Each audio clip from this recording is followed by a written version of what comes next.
Les noces de soie, tome 3. Rendez-vous à Fontblair. L'appel du large était plus fort. Romain Plenet allait partir pour Madagascar. Il a 65 ans. Il débute une seconde vie. Ce soir, il attend une visite. La jeune femme ressemble beaucoup à sa mère. Cette femme qu'il a beaucoup aimée durant cet été 1876 à Menton. Adriana. Elle travaillait à l'hôtel Victoria et était très belle.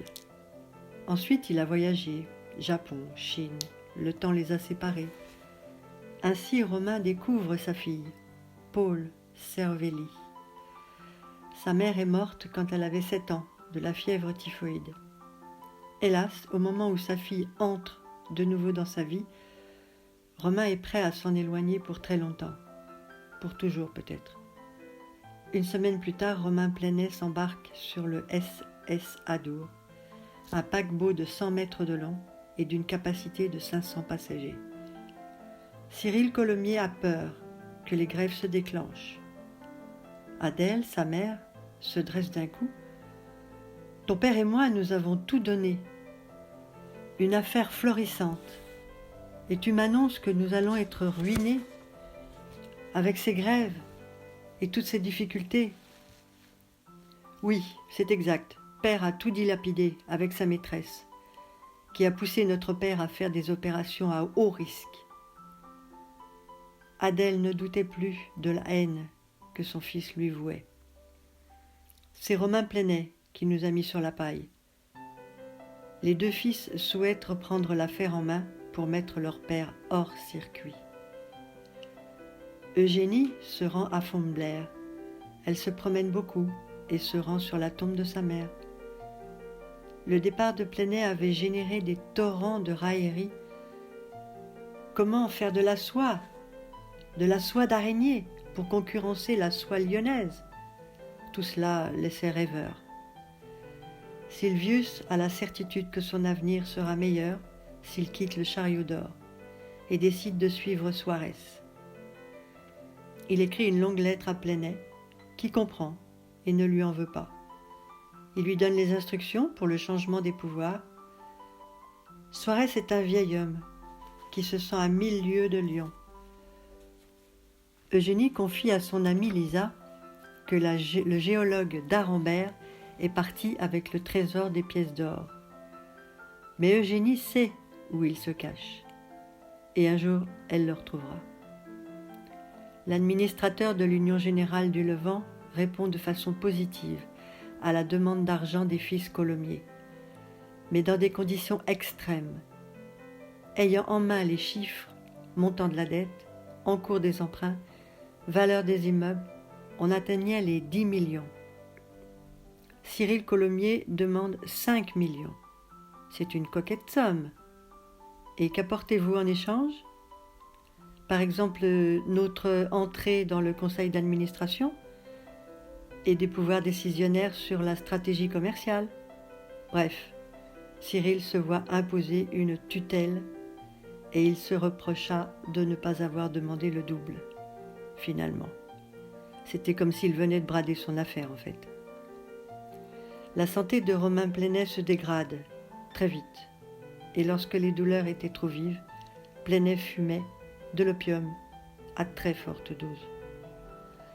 C'est un labeur acharné pour extraire la soie de 25 000 araignées.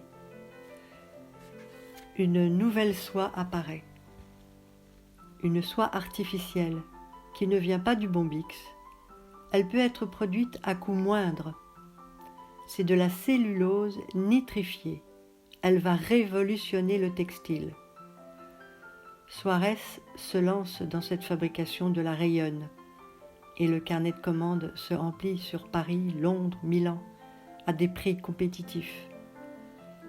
Léonet Sidbon entra dans la folie. Sa mère Baptistine n'échappa pas aux éclats. Il bondit sur elle, lui prit la chevelure et elle a le temps de crier au petit Armand d'aller chez les voisins.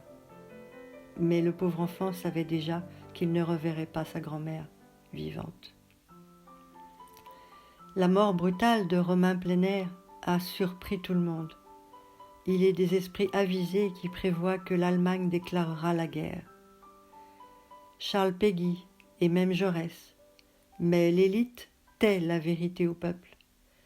Sylvius entreprend des travaux dans la magnanerie de Fontblair et il y replantera 2 platanes et un pin parasol en souvenir de son enfance. Francisque Colomier, le père, fait une chute grave et ne se remettra jamais. Eugénie part en Italie pour retrouver d'Arembert et elle lui demande, entre autres, une grande balade en bateau le long de la côte, puis plus au large. Ils partent du port, Palerme, aux aurores. Eugénie prétexte le mal de mer, elle descend dans la cabine, ouvre la trappe de la cale et desserre le bouchon. L'eau se met très vite à jaillir dans la soute.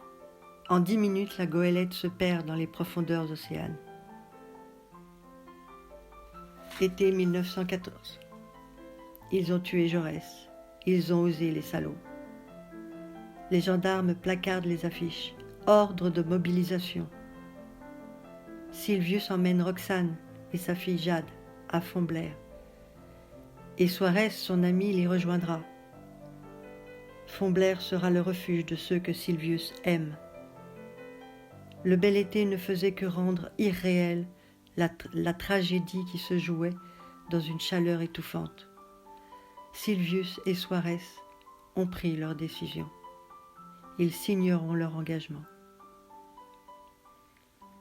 Ensuite, nous reprendrons nos affaires, dit Sylvius, comme 2 frères que nous sommes. Suarez se retourna vers son ami et lui dit « Ne faisons pas trop de projets, surtout ni en travail, ni en amour, puisque, de toute façon, nous serons tués à la guerre. »